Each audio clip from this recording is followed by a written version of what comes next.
The symbols of Robert Eggers Nosferatu. Today I'm going to talk about Robert Eggers' 2024 film Nosferatu, a few symbols that stand out to me and how they contribute to the narrative or story of Nosferatu. The symbols I will be covering in this video essay are the lilacs, Count Orlok's sigil, and the shadow.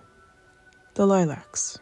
The lilacs are one of the most recurring symbols of this film. I have separated their meanings into 3 different categories: florography, mythology, and folklore.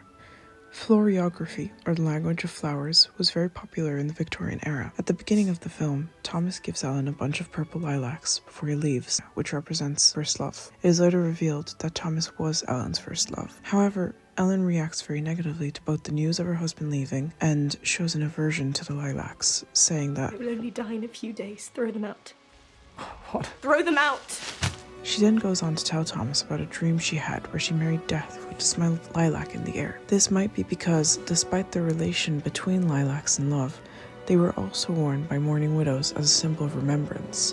The flowers in the dream likely scared Ellen, as it could be a bad omen, and the thought of losing Thomas upset her deeply.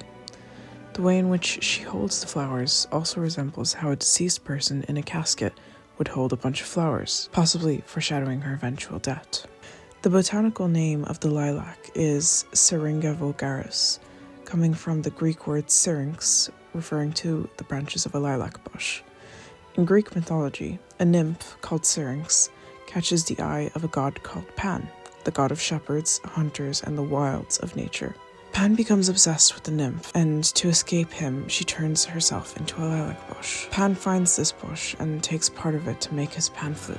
This seems like a reflection of Ellen and Orlok's relationship. Orlok was summoned by Ellen in a moment of desperation, and like Pan, became obsessed with her, haunting her sleep every night. The only way she could save Thomas and escape the suffering he was putting her through was by keeping him awake until daylight to kill him. In that process, Orlok took a part of her by fully consuming her blood and killing her, similar to Pan taking a part of Syrinx's lilac bush. According to folklore, lilacs can also have magical properties, being used for exorcisms, protection, and driving away evil. At the end of the film, when Ellen confronts Orlok and kills him, she wears her wedding dress with purple lilacs woven into her hair. This union is an interesting parallel to the dream she describes at the beginning of the film, where she marries death with the smell of lilac in the air. The lilac was likely used as protection and strength to help exorcise the evil Orlok had cursed her and her entire town with. When they are both dead, Professor Albin Eberhard von Franz takes the lilacs and spreads them across their bodies, a final exorcism of any potential evil that may have lingered. Count Orlok's sigil. The Cyrillic letters around the star in the sigil spell out Zamosis, the name of the Dacian god who is invoked by Hernok when he is revealed to be under Count Orlok's control. Zamosis is compared to Jesus, who was resurrected after 3 days, whereas the Dacian god disappeared, was presumed dead, and returned from subterranean chambers after 3 years. The use of the number 3 is reflected in Orlok's threat to Ellen that she has 3 days until he arrives to Visborg and kills Thomas if she does not submit to him. The shadow.